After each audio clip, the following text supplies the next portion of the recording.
hozir stilistga keldim. Endi hozir klipimni trekiga bilmayman qanaqa obraz qiladilar Feruza opa. O'zingiz bitta chotga obraz qilasiz.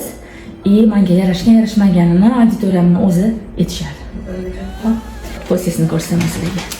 Qani ketdik. Ana biz syomkaga tayyormiz, trekimga. Biz shunaqa obraz qildik. Yarashibdimi nima deysizlar? Rejissyor Qonzodalar deysiz, qip-qizil pomadaga bo'yang deganlar uchun ko'zimni unaqa temniy bo'yamadilar Feruza opa. Bilmadim, meni o'zimga juda ham yoqdi, nejniy bo'lgan. Endi kadrda yana ham ochib beradi. Xohlasa. Biz tundagi mana sindortikka. Qalay. Men trekka tayyorman. Qani ketdik. Feruza opa, rahmat sizga. Qo'llaringiz dard ko'rmasin.